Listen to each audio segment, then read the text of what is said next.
ప్రచార పర్వంలో భాగంగా మునగదలపాడు, ఆమదలపాడు, పేర్లవాని గ్రామాలలో మంత్రి ధర్మాన పర్యటించి ఇక్కడ స్థానికులతో మమేకమయ్యారు.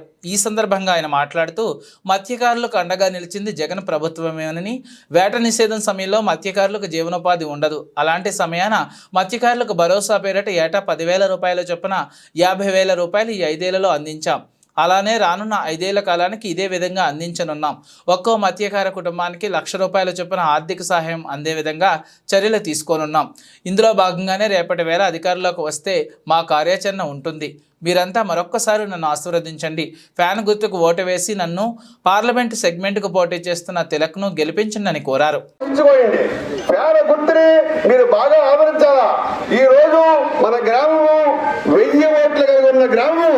ఈ 1000 ఓట్లు కలిగి ఉన్న గ్రామానికి పందెము కట్టి 800 నుండి 900 ఓట్లు వేస్తామని ఈవేళ సమరం చేయండి అయ్యా. ఎందుకంటే అతను మామూలు నాయకులు కోరయ్యా, పనిచేసే నాయకులు. ఈ రోజు జగన్మోహన్ రెడ్డి అంత ఆదరిస్తున్నారంటే ఈవేళ 175 మంది ఎమ్మెల్యే సీట్లలో ఫస్ట్ వరుసలో ఉన్నారయ్యా. ఈవేళ మన తీర ప్రాంతంలోనున్న ఈ 100 గడగడపాటు నుండి మన పంచాయతీ మదనవాడ పంచాయతీ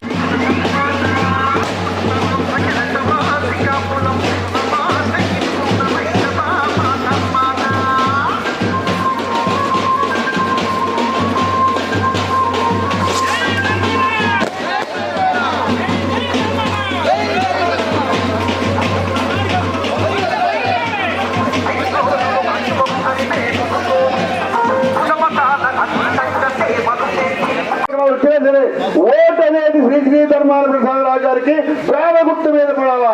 అయ్యా మహానుభావ, మీరు మహానాయకులు, మీరు ఎక్కడ నాయకులు. జగన్మోహన్ రెడ్డి ఒప్పించైనా సరే ఈ గ్రామము బంగాళాఖాతంలో ఉన్నది. ఈ గ్రామము గ్రామ పెద్దము కానీ ఎటువంటి జిరాయితీలో లేదు.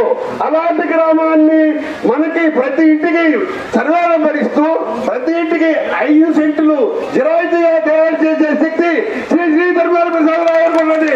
ఇంకెవరికి లేదయ్యా.